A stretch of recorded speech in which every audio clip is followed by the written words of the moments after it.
കേരളത്തിൽ എന്നല്ല, നമ്മൾ ഈ ഡ്രോണുകളുടെ കാര്യത്തിൽ പേലോഡ് വ്യത്യസ്തമാകുമ്പോഴാണ് ഡ്രോണിൻ്റെ ഫീച്ചറുകൾ മാറുന്നത്. ഈ പേലോഡ് എന്നത് ക്യാമറ വരുമ്പോൾ വെറുതെ ക്യാമറ ഫ്ലൈ ചെയ്യുക എന്നുള്ളതല്ല.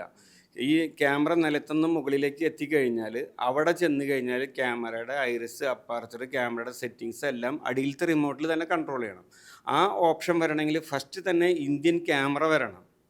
ഇന്ത്യയിൽ ക്യാമറ ഇതുവരെ ഒരു കമ്പനിയുടെയും ഇന്ത്യയുടെ ക്വാളിറ്റിയുള്ള ക്യാമറ ഉൽപ്പാദിപ്പിച്ചിട്ടില്ല. ഇപ്പം നമ്മളിവിടെ ഈ ഡ്രോണിൽ ഉൽപ്പാദിപ്പിക്കുന്ന ഈ ക്യാമറ അമേരിക്കൻ കമ്പനിയുടെയാണ്, ഇന്ത്യൻ കമ്പനിയുടെ ക്യാമറയല്ല. ഇത് ഇന്ത്യ ഡ്രോണാണ്, പക്ഷേ ഈ ക്യാമറ അമേരിക്കൻ കമ്പനിയാണ്.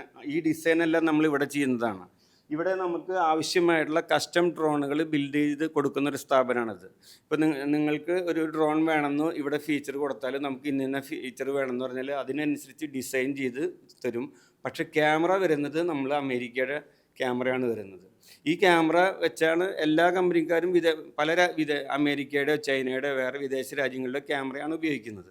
അപ്പോൾ ഡ്രോണിന് റെസ്ട്രിക്ഷൻ വരുമ്പോൾ വിദേശ രാജ്യങ്ങളിലെ ക്യാമറകൾ ഇവിടെ ഉപയോഗിക്കാൻ പറ്റില്ല എന്ന് വരാൻ പാടില്ല. രണ്ടും കൂടി മിക്സ് ആവാൻ പാടില്ല. ഡ്രോണിന് നമ്മൾ പ്രൊമോഷൻ കൊടുക്കണം.